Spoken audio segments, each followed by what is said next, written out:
Smile. Hey, it's Evan Kirstel and Dave Michaels for this live discussion on a fabulous Friday. Dave, how are you? I'm doing good. It's a little early for me, as you know. Crack of dawn, why not? Why not? But hey, it's what a time to be alive. So much going on.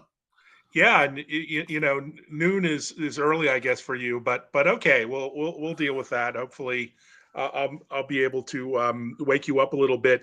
But we wanted to have a slightly different format here. We do podcasting, and a lot of us are on video, but this is live video. So I'm waiting for you to make some kind of hideous mistake or faux pas that will be Whoops. captured for all eternity. Well, I'm ready for that embarrassing moment. I got my toothpicks here handy, and I'm going to start pulling out breakfast. But Well, for those of you who don't know Dave Michaels, maybe the two people watching who don't know, tell us who you are and what you do with Talking Heads and Talking Points.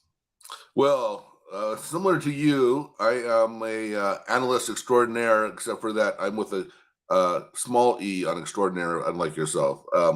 But no, I'm focused on enterprise communications, which is a broad way of saying things like, or a simple way of saying things like UCAS, CCAS, messaging, contact center, um, uh, communications platform as a service, all those fun things.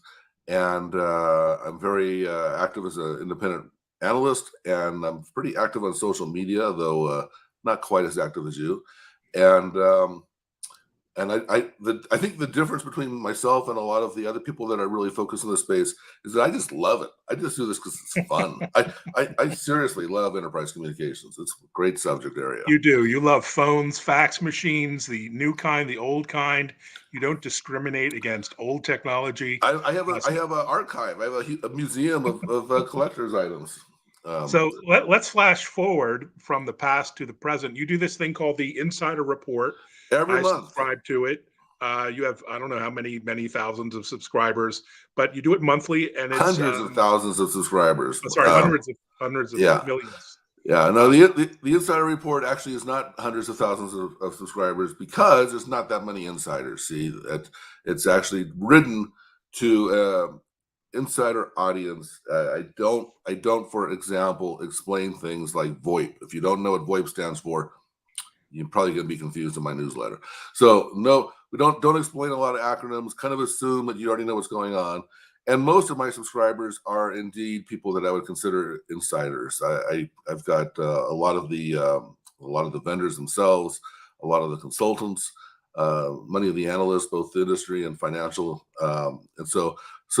Honestly, there isn't hundreds of thousands because there's not 100,000 people alive that are insiders in the enterprise communication space. But every month I publish this report, and what it comes out the first week of every month, and so it came out this week, and it looks at the last month. And so the one that just came out looked at May. This is what happened in May, and it's not only a little synopsis of what happened that I considered important, but a little bit of an opinion on these things, and well, so. let's dive into it because, as you know, I don't like to read, and so this is a great way for me to get all the information listening to you talk without having to read. I'm an audiophile. I like audio content. So let's dive in.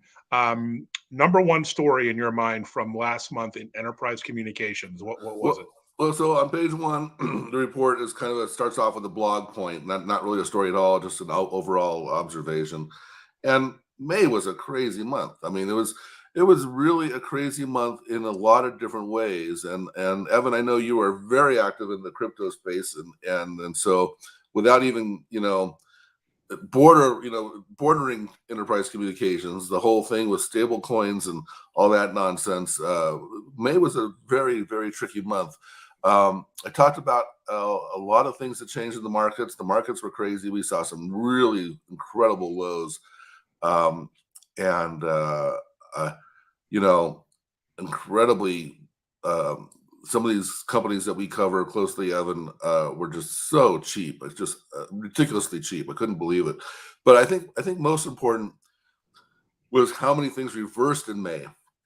I wrote here that let's see here. In May, coronavirus reversed its downward trend. I think everybody that didn't have coronavirus, except for you, got it. I got it for the first time in May, and a lot of other people got it in May. I don't know how you've been avoiding this, Evan. I thought I was pretty safe and thorough, but no, but I got it that time. So the trend's reversed. The hospitals are seeing new cases. Cases are going way up again. We saw the hiring shortages reverse. We saw those turn into layoffs. All of a sudden, it was like, hiring shortage. How do we attract people? Then, oh my gosh, we're laying off people. We saw Elon trying to reverse himself out of Twitter. We saw the Supreme Court is determined to reverse Roe v. Wade. And we saw Apple and Tesla and many others reverse their policies and return to work. So it was a big month for reversals. We just saw May is going to be the pivotal month so far this year of just everything else has been this continuing trend, and then bam, May changed directions.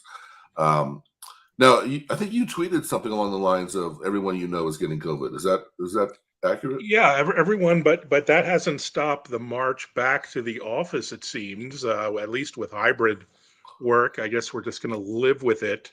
So, now, what did you think of Elon's position on Tesla about going back to work? Because I like, first off, this is technically June news because this happened in June, but it goes on the 1st of June. But Elon announced that Tesla workers have to come back, and I like the way he said it. He said, "You're allowed to be remote, no problem. You're allowed to be remote, but you have to have a minimum of 40 hours in the office." I thought that was a pretty clear policy. And then he said he himself would be approving any and all exceptions, which I think is meant to imply that there will be no exceptions.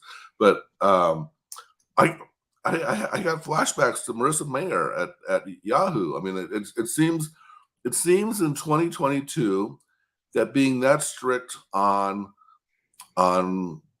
being at the office is no longer acceptable. It just seems kind of strange to me. And yeah, he's obviously a very smart he guy. seems like an outlier. But then again, there have been some interesting studies lately around the productivity of collaboration in person and innovation and ideation, and how at least from a scientific study standpoint, you're missing a lot by not having teams working side by side, at least in product development or maybe product creation. What do you think? What do you think about all those studies? Because it's asking some pretty tough questions about the remote work phenomenon. Well, I think it's pretty clear that we can do certain parts of our jobs, particularly knowledge workers like you and I. Pretty clear that we can do parts of our jobs very effectively remotely, and there's lots of reasons to be excited about that. It's also pretty clear that there's some big gaps in the way in the environment, and so depending what your job work is, I'm certainly like, in Elon's case with factory workers on assembly line, they have to be there. They have no choice. And he made that comment, we have to be fair to all of our employees. But in the knowledge worker case, there's certainly gaps in what we can do in the office and what we can do remotely. And I think we've come a long way in narrowing those gaps. But to some degree, we're always going to have remote employees, and we should celebrate how far we've come with the remote capabilities and understand where those gaps are and work to address them. So one of those areas is team building and culture development and value alignment and things like that. And so we need to figure out new ways of doing that. Now, I do believe that there's a lot of value in in-person events, but I'm just not convinced there's a lot of value in in-person events 8 to 5 days a week. And so particularly for people in sales, you used to be in sales at one point, Evan. I remember when you sold stuff. And a lot of salespeople are remote. And so how do you align salespeople? Well, you typically have sales kickoff meetings, you have quarterly meetings, QBRs, whatever you want to call them, and you have everybody gets together. I think those getting together points are really important. So how does that work in a modern environment? Does that mean getting together weekly, monthly, quarterly? How do you get together? Do you get together by commuting, or do you get together by getting on an airplane? I think these are all kind of up in the air. So I hate to see us go completely backwards and abandon what we've learned about remote work. I think it generally exceeded everyone's benefits during the pandemic. But I believe there's still some things to overcome. And I think that a lot of the video companies, for example, like Zoom and Cisco and Microsoft, have made some pretty significant improvements in their products that have made remote work much more effective. Things like, we take it for granted because we're so used to new features, but things like breakout rooms made a huge difference. I love Cisco's template. They have a template process where you can have like a round. You tell Cisco WebEx that you're going to have a roundtable meeting, and it basically gives everybody the exact amount of time, and it goes around a virtual table, and everybody has the camera for so long. And it's enforced, and people don't get to dominate the meeting and take over. And so I think that we're making a lot of interesting developments and improvements. I think the the Together mode that Microsoft came out with, and I forget the name, Zoom uses for the same feature. But these are important developments in video conferencing that are really making video conferencing much more effective. Well, the saddest story I read about this week were these workers, these anecdotes, workers, okay, I'll get back to the office. And then they sit there alone at their desk on Zoom or, WebEx meetings. So Yeah. it's like there needs to be a policy because, what's the point of that? That's even worse than working from home. Well, one thing we learned about during the pandemic is humans really are social creatures. It seems so obvious, but except the two of us, well, except for me, but no, yes, that's just it. That's just it, because you and I would make that joke all the time, and I don't think of myself as a social person. But it turns out that when you lock up people in their homes for 2 or 3 years, that there's side effects, and so we have to figure out how to make sure that we are meeting those human social needs.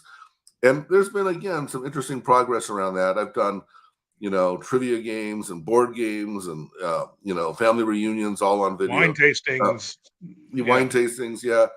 It's not there. We have to improve it, but it's also getting better. So we just need to be sure to address these things for employees.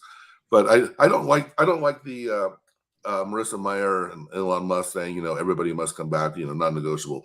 I think that's inherently wrong. I think we need to celebrate what we can do, and celebrate that some people are actually more productive in a remote environment, and figure out what's fair. We need to figure out how to address the weaknesses that we have with that, and as well as how to embrace the strengths.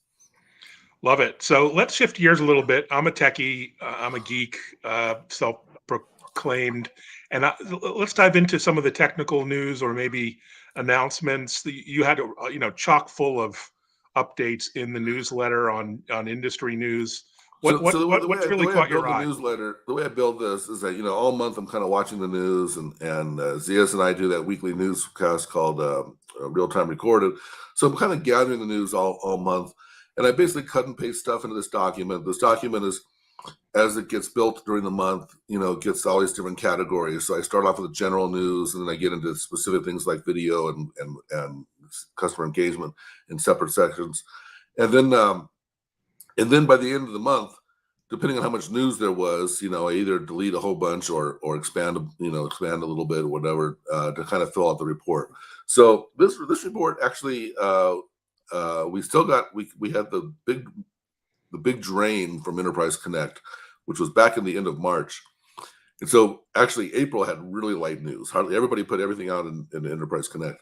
And so May had more news, but then we've still got things like Cisco Live coming up in just a few weeks.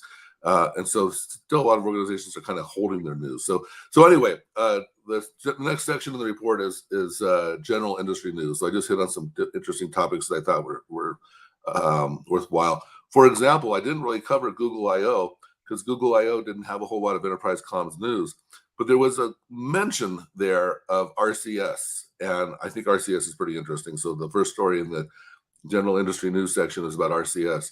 And if you're not familiar with RCS, I don't even know what it stands for. Rich Communication Services, something like that. I can't remember. Yeah, you're exactly right. But by the way, just get an iPhone. You won't have to worry about all this RCS. Well, actually, Apple is not excited about RCS.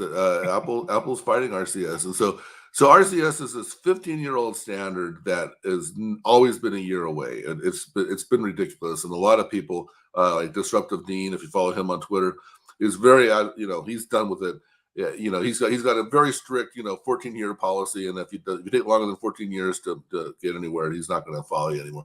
So RCS has been plodding along, and it's supposed to be the next generation of SMS. And so SMS has been around for a long time, very interoperable, works on every cell phone.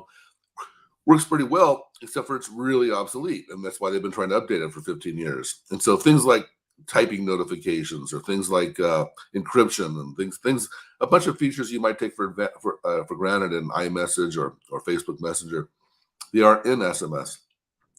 So Google looked at RCS and said, hey, we can make RCS better. We can fix it as Google. And there's lots of ways to implement it, which is one of the problems. None of the carriers will agree on the implementation. So Google just said, hey, here's the way. We're going to standardize it this way. And even better, we will host it for all the carriers, so the carriers don't have to spend any money on it. And even better, we will enable every Android phone to receive RCS, so we can solve the client problem, we can solve the server problem. And so Google's been pushing pretty hard trying to create RCS. Their motivation is iMessage. Android phones don't have anything like iMessage. They come with SMS, and that's it. And we know from Apple's court testimonies that they consider iMessage a competitive advantage on iOS. So anyway, the point here is that Google's been doing this for the last couple of years. But what they announced in May, very casually, is, oh, by the way, we have 500 million users on RCS all of a sudden. That's a lot of users. And RCS has a lot of features that SMS doesn't have. You can send really rich stuff. You can send, barcodes. You can send really rich, really detailed images. So this is pretty exciting. And so the big question, because you bring up Apple, is will Apple iPhone ever support RCS? To this day, Apple has not said a word about whether they will support RCS. But 500 million users, that's beginning to be a big enough number to, and it's 500 monthly active users. So that's beginning to be an interesting number. It is. And speaking of mobile, you also wrote about another big mobile development on the 911 front.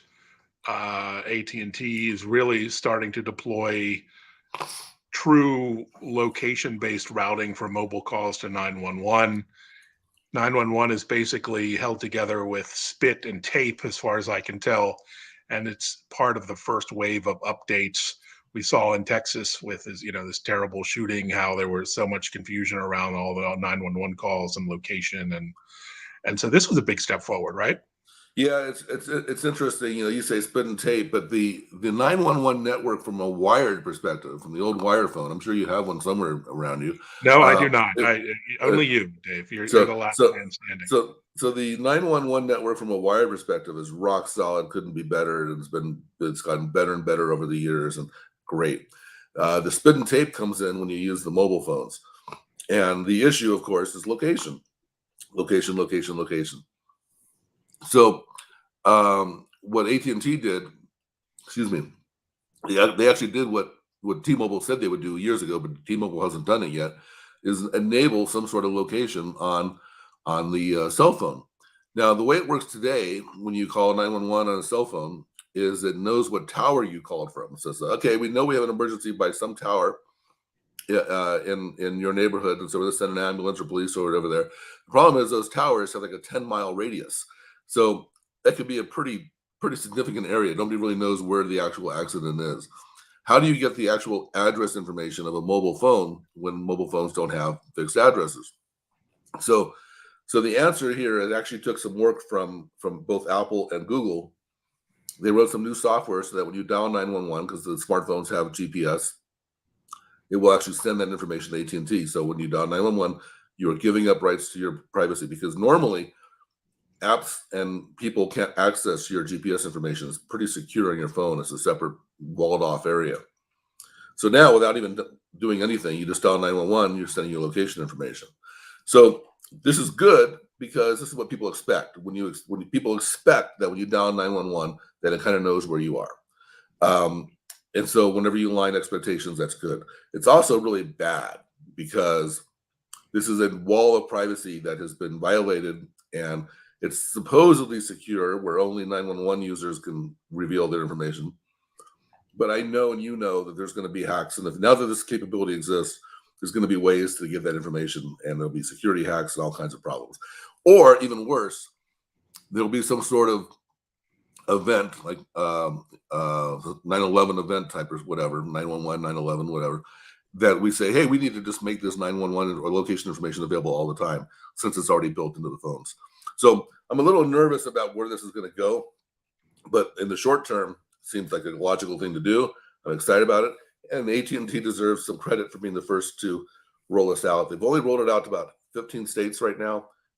They just announced this in May, but they expect to have the entire nation location aware by the end of this year.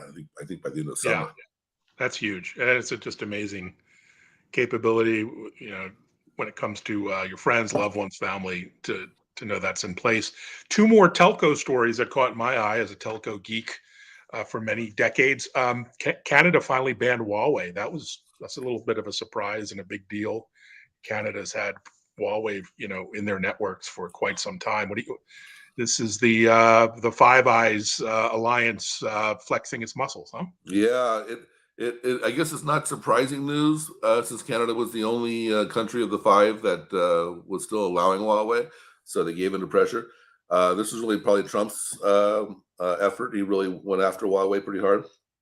Um, it's the same old story. We've heard it over and over and over that the Chinese government has a law for any Chinese company that says that if there's a situation uh, such as war where your company can benefit the government, it will. And so if there's a war and your communications are built on Chinese equipment, that would mean that potentially your communications could be compromised. So there's been a push to get Huawei out of a lot of these Western networks.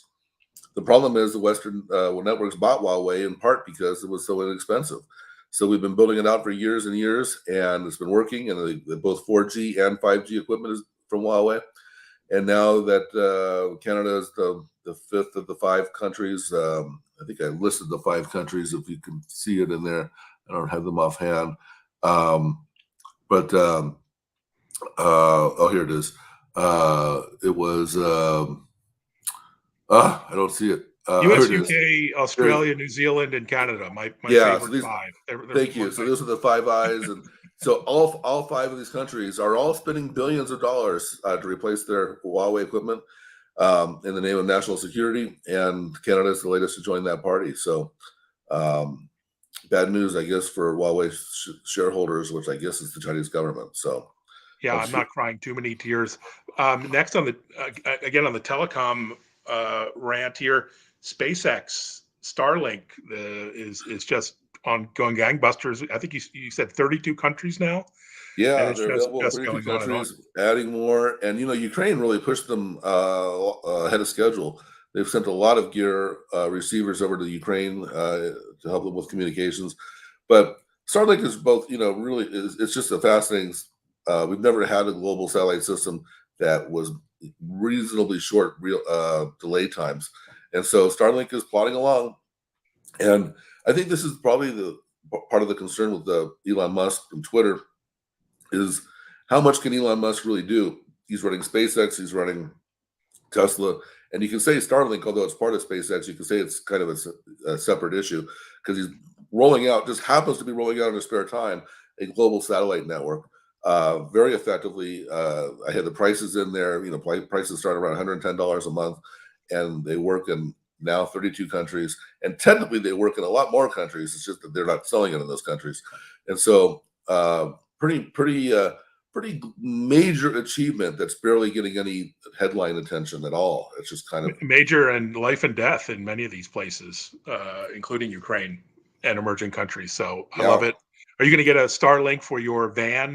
They have a van ready version now, RV I ready you version, know portable. I have to say the future of the van is in question right now, and Oh, so well, we'll save that for next episode. yeah, another topic. Uh, Yeah, very, very, very concerning there. Okay, you have a whole section on meetings and messaging.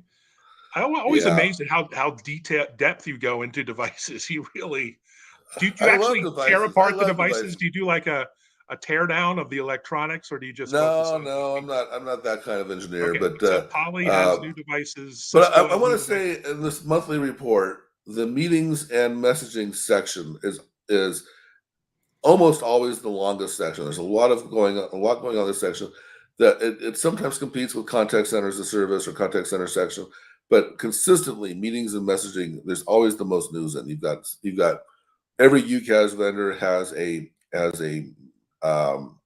meeting solution. You've got companies like Logitech and Neat or Crestron that are basically just on the hardware side of it, not even really that much on the hard software side, although they would disagree with me. And then you've got the messaging parts, companies like Slack and uh, and Microsoft Teams. So there's just so much going on in this section. This is kind of the core of enterprise communications. So there's always a lot of sections. There's always new devices. There's always new applications or features or capabilities. So there's just a lot going on in this section. I love this section actually. There's just so much going on. But yeah, some new devices. We had new devices because we had um, ISE conference that took place in where was ISE? Vegas, I think, right? Oh, Vegas, yes. And then we've got another big conference coming up this month in June, Infocom in Barcelona. No, is that right? No, ISE was in Barcelona. I don't remember. But you have two big events where we have a lot of products get announced. And so at the ISE show, we had Cisco announce two products: a video bar, a WebEx bar, and a webcam. And then we had Poly introduce their R30, which is their new huddle room bar. And so we had two major vendors introduce products at ISE. I think that was the only hardware that was actually announced in May. Without I have to kind of look through the section here, but I think it was just those two, and I expect there'll be more at Infocom. Awesome. The other part I really enjoy catching up on are financial news, startups and funding news and acquisitions, mergers. It's such a dynamic space these days. Anything caught your eye on the M&A side? Well, the M&A side, you skipped all the way down to like the end of the report here, but the M&A side was light because of what happened in May. I mean, everybody freaked out. Everybody closed their wallets, and so the M&A side was a bit light. There were only a couple of stories that made it into the May Insider I Report. think you may be overlooking some. I remember at least like three or four NLP, you know, machine voice companies being Well, funded. How do you decide what goes into the report? Because there's just so many peripheral companies maybe to enterprise, but yeah, actually, that's a really fair and interesting question, and I think bottom line is I watch the news pretty closely, and if I don't see it, I decide that it doesn't count. But uh, there was the area you talk about NLP, conversational AI. There's thousands of companies, and some of them are starving for funds, some of them are getting funds, some of them are getting acquired. In fact, one of the stories in this section was Twilio and Solvay. So that was one of the companies that got acquired. Solvay got acquired by not Twilio, by Zoom. And so there was one conversational AI acquisition, but for the most part, for the traditional M&A of the companies that I closely monitor, there really wasn't much going on in May.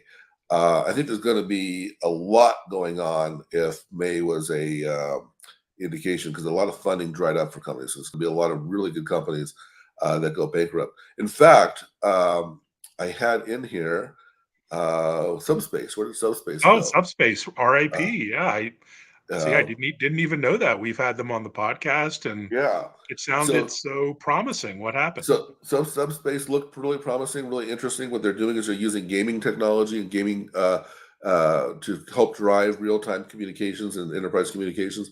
So it was an interesting play, but May was a tough month, and apparently, Subspace is one of the first companies that ran out of money, and they had to figure out: do we go get more money? What do we do? And their conclusion was to shut it down. So we're going to see a lot of that. I think we're going to see a lot of that in 2022. And I think we're going to see a lot of companies coming in last minute and acquiring companies. I think there's going to be a lot of going on, but a lot of funding has dried up for companies. And I'm just trying to figure out where that. Oh, I put that. Where is that Subspace store? Oh, there it is. Oh, it's in the Unified Communications because it was a UCAS play basically for networks, but it could have gone under financial news. It could have gone under acquisitions too. But I think we're going to see a lot of that. The other stuff under financial news. I did write in there that Laying AI raised money, so that's one of your conversational AI companies. Zoom launched a new venture group, so they're going to be they were already kind of doing this. They'd already announced a $100 million venture fund that they were investing in. So they've taken that $100 million venture fund and they beefed it up into a new group or new division or new company called Zoom Ventures. But bottom line is the fundraising section was light. There wasn't a lot going on. And I think we're going to see the acquisition section get bigger the rest of the year. Yeah, it's sort of a perfect storm of the financial meltdown, the kind of end of the quote unquote pandemic, but or at least back to the office to some degree, It, and the pullback on venture. So well, it's it's a difficult time. perfect storm. It's a perfect storm of events because we know that a lot of stocks went up during the pandemic because everything changed. Peloton and Zoom are the classic success stories of the pandemic. And then now that the pandemic may be ending, there's this assumption in Wall Street that those stocks that went up in the pandemic are going to go down. We certainly saw that with Peloton. We can say we saw that with Zoom, but not as much. But Zoom just announced pretty strong financial results, and so it isn't clear. I mean, it is clear that people are going back to the gym. So Peloton is going down again, but it isn't clear if people are going back to the office yet. And so we talked about this earlier, but a lot of companies are reversing their back to office plans and slowing them down. The pandemic is not over. I just got COVID for the first time, and so I think that the people are really uncertain about what to do. The investors are uncertain about what to do post pandemic. If we are post pandemic, throw in supply chain issues, throw in a war, and there's a lot of uncertainty. When there's uncertainty, you close the wallet. So I'm a little optimistic that I think the wallets are going to open up again. I think that similar thing happened. The pandemic started, the wallets closed briefly, and people just need to kind of reassess what's going on here. But on the other hand, there's a strong argument that the stock market's been great for over a decade. Maybe it's time for a significant correction. So we may indeed be in the middle of that. Put on So your seatbelts. It's going to be a bumpy ride. You also spent a good deal of time talking about Interactions 22, the NICE event, their user conference.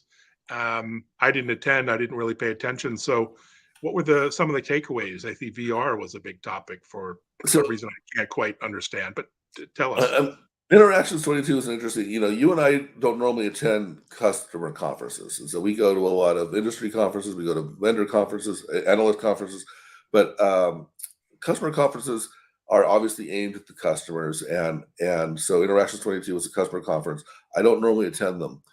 I wanted to attend this one. I was really excited about attending this one because Barack, who is the CEO of NICE, always puts Not The Rock. You mean Barack? no, not The Rock and not Barack Oh, Obama. And a lot of people were confused about Barack Obama because they had as a guest speaker George W. as a keynote speaker. So they did indeed have a former president. so confusing. Yeah, and Barack was not one of them. So Barack puts together this keynote, and I love keynotes. I love the industry. I love the stuff. You've seen the way I attack the Enterprise Connect keynotes. I dissect them word by word, play it back multiple times. And I was really excited to hear what Barack was going to do because he's known for his big keynotes. His whole keynote was green screen, and he did a pretty extensive effort about the customer journey of the future. Wow. And I have to say, it was one of the better keynotes I've seen. And I thought it was just superb. And what was brilliant about it, because they really position a good keynote. You have to have an enemy. A lot of keynotes have the competitors as an enemy, particularly at the analyst events. That we have to beat Microsoft, we have to beat Cisco, whatever. A lot of people want to compete with attack the status quo, that's a broad term, but you might want, like we working at home, working at the office, we have to change this. So they're on a mission. You have to have some sort of enemy that you have to defeat. So his enemy in his keynote was friction. And he basically says the enemy to good customer service is friction, which is not too surprising. But the way he laid it out and the way he laid out how you attack friction and how NICE can be part of the solution and attacking friction, I thought friction was a fantastic enemy. Everybody has it. Everybody wants to get rid of it. and some vendors are better at getting rid of it than others. So I thought it was actually a really, really good keynote. I really love the creativity that went into it. I thought it was fantastic. And so the keynote for me was the high point. The low point, and this is a tough one, is the virtual reality experience.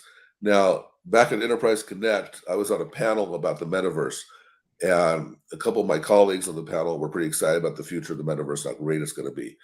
And it's one of those things. Well, eventually they'll be right. Eventually the metaverse will be great, but for the next foreseeable future, 5-10 years, it's not going to be very nice. And this was, and so I want to be really careful here. NICE created a virtual reality environment, and I think that is what leaders do. I think that was a great undertaking. I think that was expensive. I think it was an interesting experiment. I am appreciative to be a part of the experiment, and I got to enjoy it. My conclusion is sucks. And so leaders get the arrows in Hey, their backs. wait a second. I once saw you play a shoot 'em up game in VR with full bodysuit, and that you was were enjoying yourself. I remember So that. That was I don't know. I'm catching you in one of your lies, but well, okay, no, actually, maybe for when I gaming, for here, if gaming. you when you read this, I said entertainment is going to be a big area for the metaverse, and Uh, so there's no question that entertainment is going to be great. And so I'm excited about the entertainment. I'm just trying to figure out if business conferences are going to be useful for the metaverse.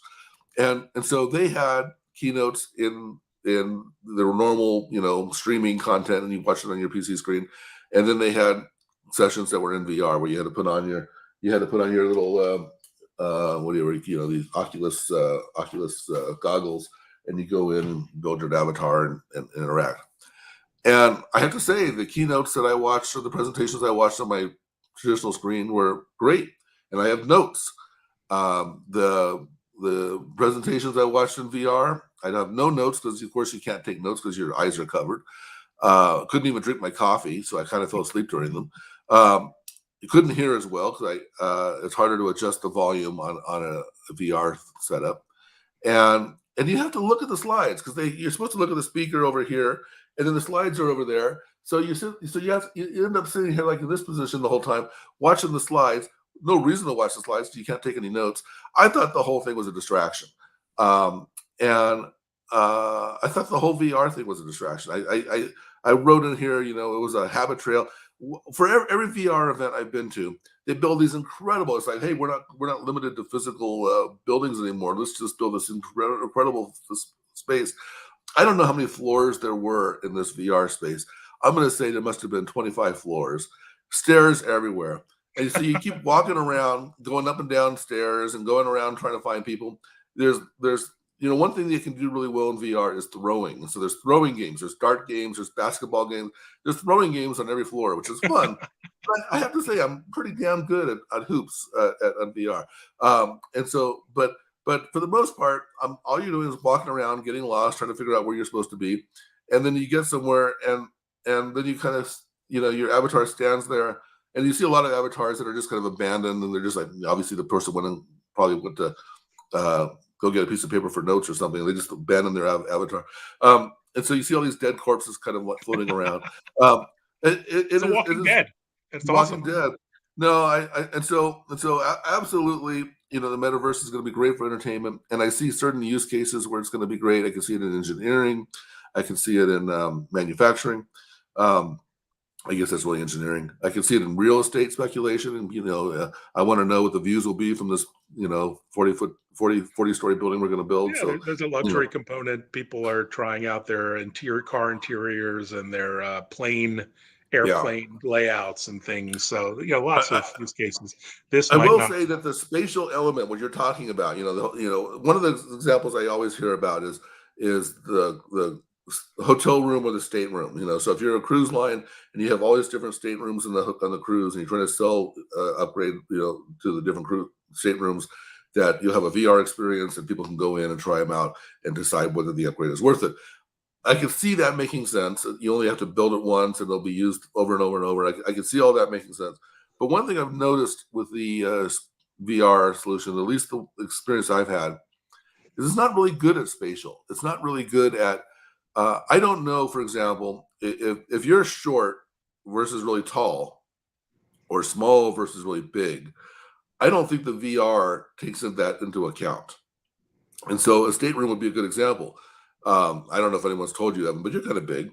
Um, Yeah, I need a but if stateroom you, just for myself. but yeah, but if you're concerned whether the stateroom is going to be big enough for you to be comfortable in, I don't know if VR is going to help you with that, because I think you're going to get the exact same video image that I'm going to get, or a 10-year-old is going to get, and so I don't think they're going to be really good at spatial.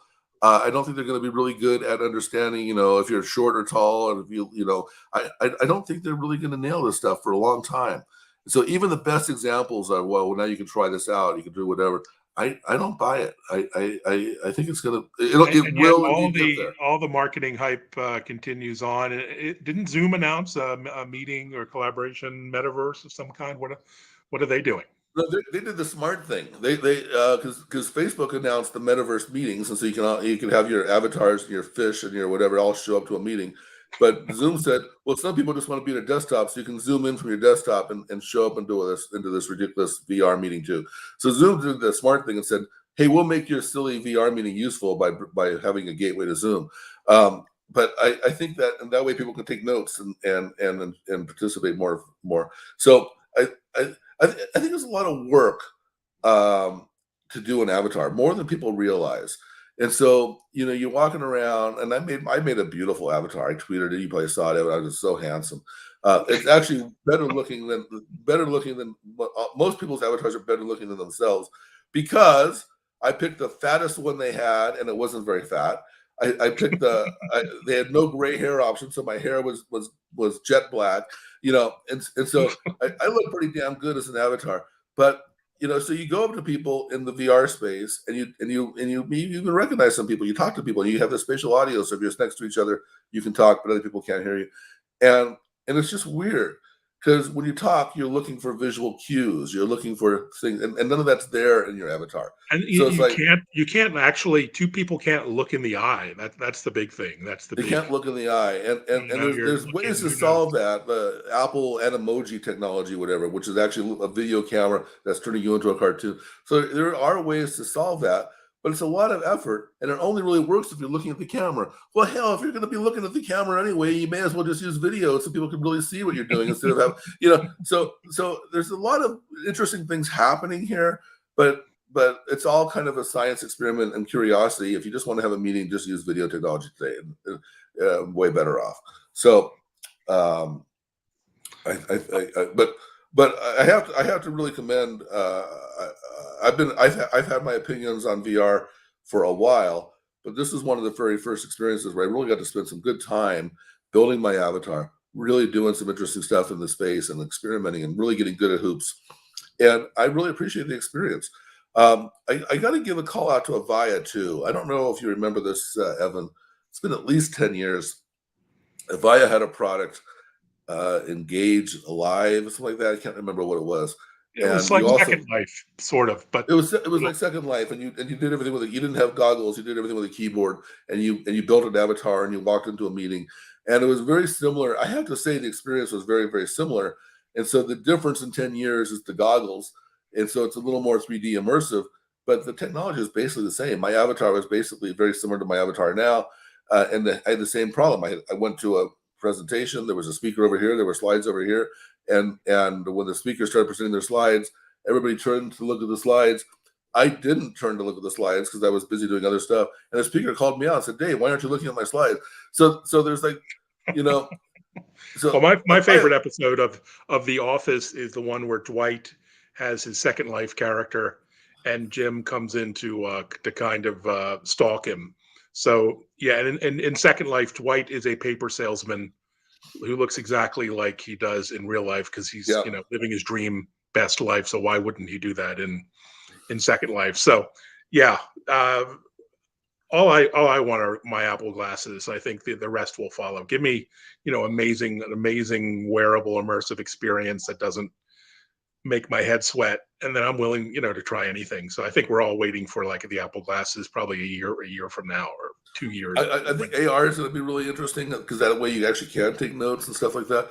But yeah, I people ask me about the metaverse, and my standard answer is it's going to be great, but just don't hold your breath. It's going to be another decade at least.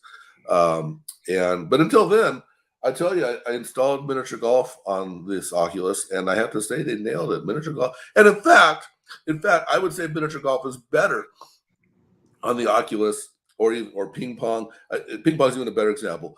I went down to visit my son in his Denver startup office, and they had a big ping pong table in the middle of the office. And I thought, well, we should play ping pong. And he's like, I never Great played ping game.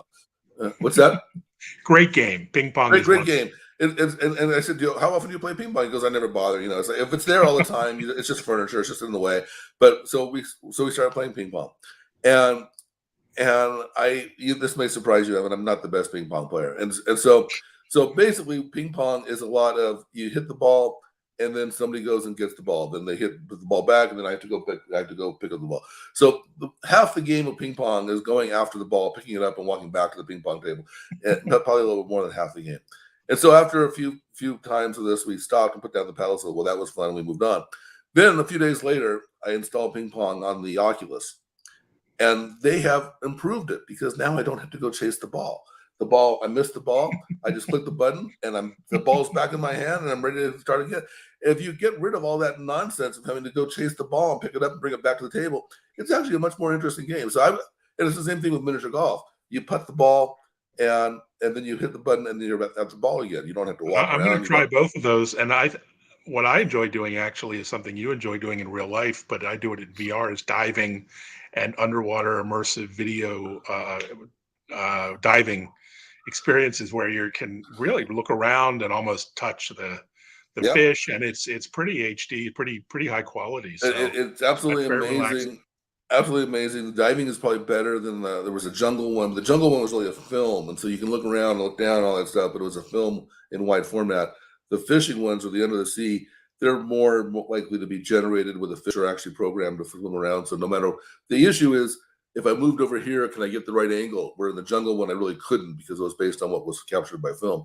But the point is, VR is going to be huge in entertainment. There's no question in my mind that the experience in entertainment, whether it be games or whether it be movie type things or interactive or both of some kind of combination, I think it's going to be fantastic. So the problem is there's not many things you can do, and this is the big gap.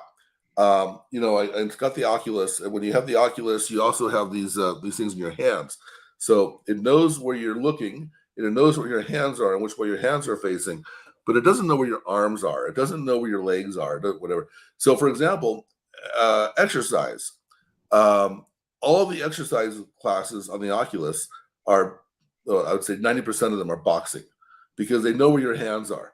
But if you want to go do something else and basic, stretching or yoga, whatever, they don't really know what your legs are doing. They don't know what your elbows are doing. They have no way. And so then we get into the Ready Player Now. We have to get a whole haptic suit, and we can really create this stuff so they know what your whole body is doing, and you can feel things, and so if somebody, you're doing a sword fight, and somebody touches you with their sword, you should be able to feel it, and you can't feel it yet until you get a haptic suit. So Ready Player Now has it right. That again, that's at least 10 years, if not further. And so we got a ways to go. But What's there's funny, not that many. we're talking about VR. I actually have a meeting with this company in about an hour called meetinvr.com. And so this is their big pitch is let's actually have real meetings in the metaverse. I'll let you know how it goes, but I couldn't actually figure out how to get the right headset for the meeting. So it may So have you're to not be. going to meet in the metaverse. I don't know. Well, I'll let you know Yeah. how it goes, but more torsos without or heads without torsos. I don't know.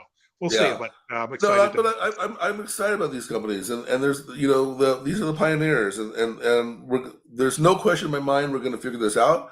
The question in my mind is how long it's going to take to figure it out. But I think that a lot of these companies have some great ideas and creative solutions, and that's what it's going to take. It's going to take a lot of these startups to figure this stuff out, and I can't wait to hear you report back on how it went. But Well, speaking uh, of which, we've it's been quite a tour de force. We've been going at it for 50 minutes or so, and we should probably wrap it up. And actually, diving caught my attention because we're both watch connoisseurs, watch lovers, if you will, collectors. And my favorite watch is a diving watch. Even though I don't dive, I just love this diving watch. So it brought it to mind. But look at that thing. yes, That's a beauty. yes. And Sadly, I don't use it for its purpose. It'd It's probably too be nice. good. It's too nice to be used for its purpose.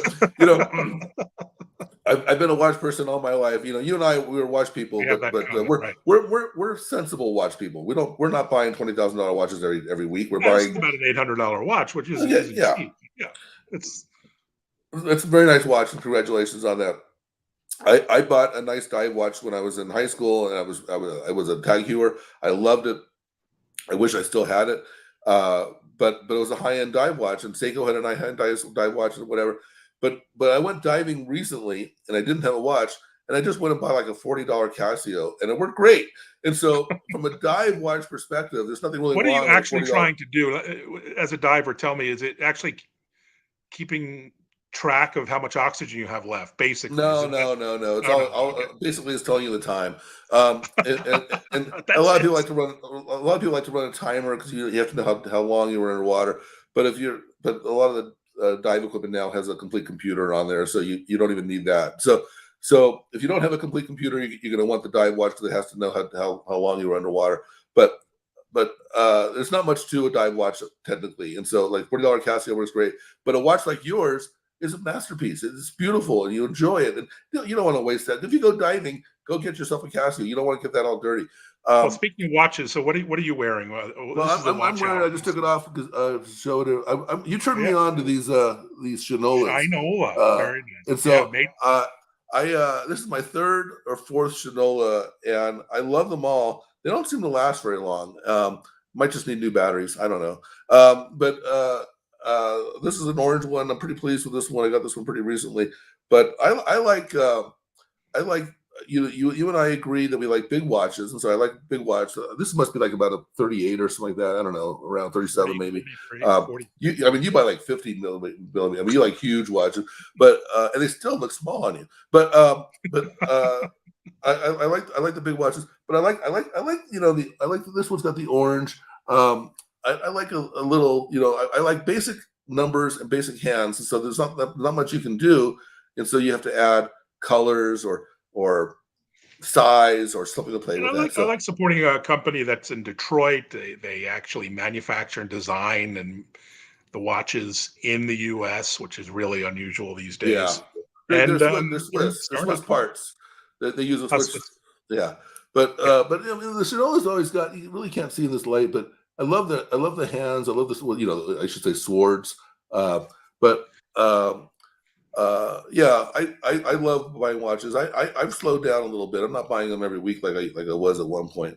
But I Well, save your money because in Boston, and I know you'll be here, there is a Shinola like flagship store in Boston where you go in and they have all the watches laid out and all the straps and bands and you can like assemble your own mix and match watch and band. It's is that right downtown? Where very is that cool. at?